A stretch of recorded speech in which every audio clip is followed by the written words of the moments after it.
ॐ जटिने दण्डेन नित्यं लम्बोदरशरीरिणे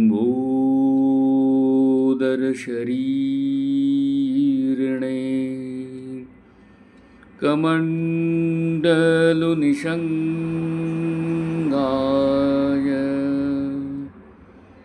तस्मै ब्रह्मात्मने नमः।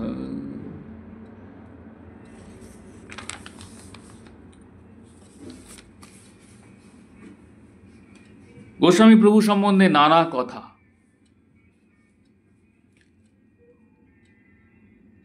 শ্রীযুক্ত নবীন কৃষ্ণ ঘোষ কথিত। মন্দির পত্রিকা থেকে পাঠ।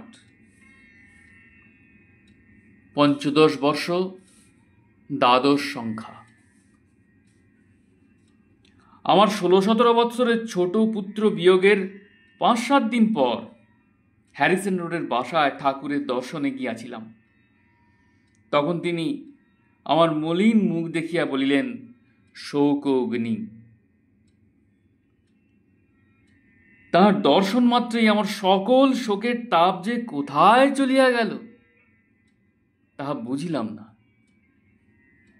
অতঃপর তিনি আমাকে বলিলেন, ইহার পিণ্ডদান নবদ্বীপ যে করিবেন। আমি তাহার পরদিনই নবদ্বীপ রওনা হইয়া স্টিমার ঘাটে উপস্থিত হইলাম। দেখি শ্রীধর বাবু সেখানে উপস্থিত। আমি তাহাকে জিজ্ঞাসা করিলাম, আপনি এখানে কেন আসিয়াছেন? শ্রীধরবাবু বললেন, আপনি নবদ্বীপে ছেলের পিণ্ডদান করিতে যাইবেন, তাই ঠাকুর আমাকে আপনার সঙ্গে যাইতে পাঠাইয়াছেন। ঠাকুরের কথা প্রসঙ্গে নবীনবাবু বলিলেন, একদিন স্বপ্নে ঠাকুরের দর্শন পাইলাম। ঠাকুরকে বলিলাম, আমি চোর, ডাকাত, বদমাইশ, জুয়াচোর, যা বলেন সবই, কিন্তু আপনার তো আমি আশ্রয় গ্রহণ করিয়াছি,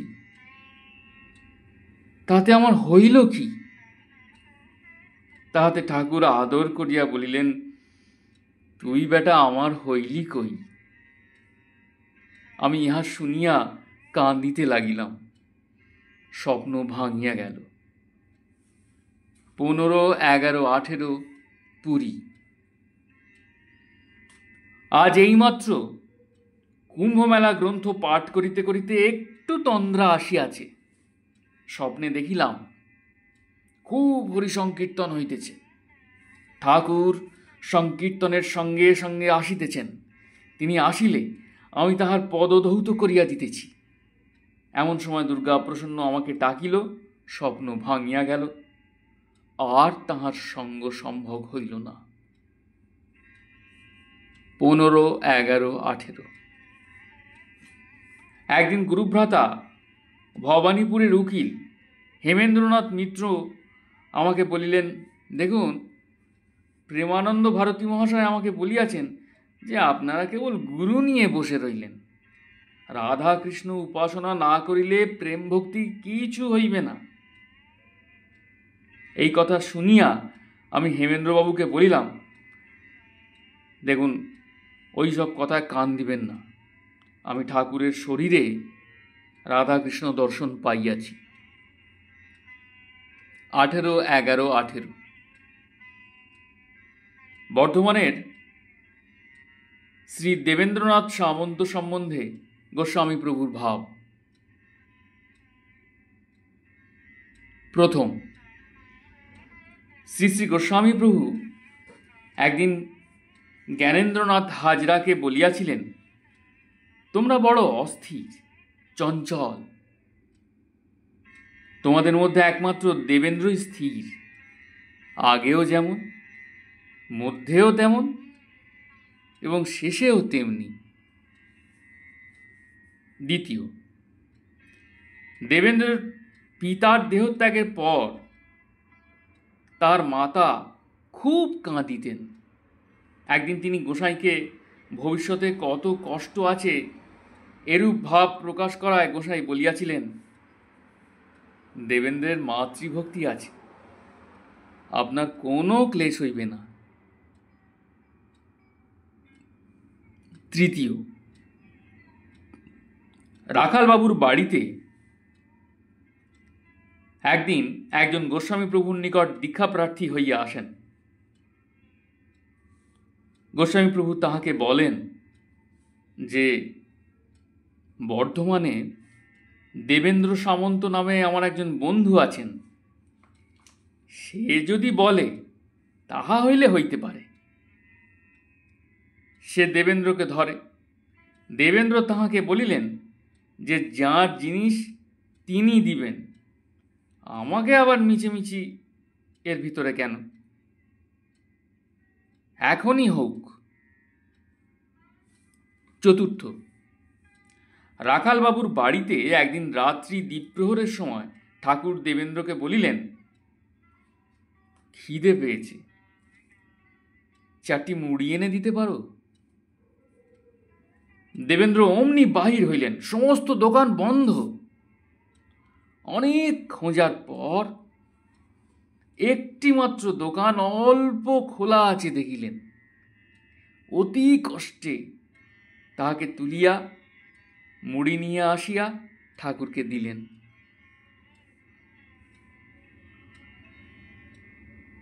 পঞ্চম,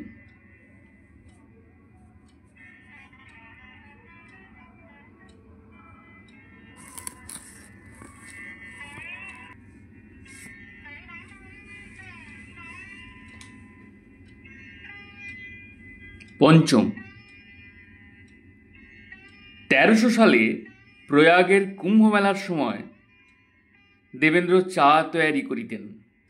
একদিন একজন ঠাকুরের নিকট বসিয়া চা খাইতে খাইতে বলিলেন, চা খুব ভালো হইয়াছে। ঠাকুর বলিয়া উঠিলেন, হ্যাঁ, হবে না? মহর্ষি চা করেছে, ভালো হবে না? ষষ্ঠ, দেবেন্দ্র সামন্ত মহাশয়ের দেশের অনেক লোক সাধন পাইয়াছিলেন। ঠাকুর অনেক সময় বলিতেন, একা দেবেন্দ্র হইতেই এই সমস্ত।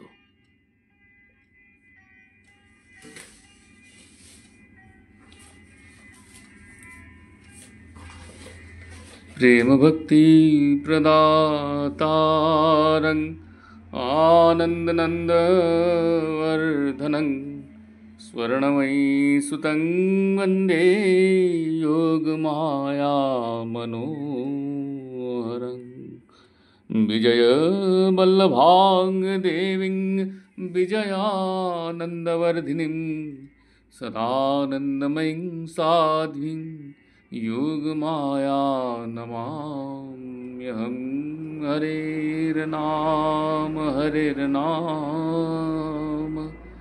हरेर्नामैव केवलं कलौ नास्त्येव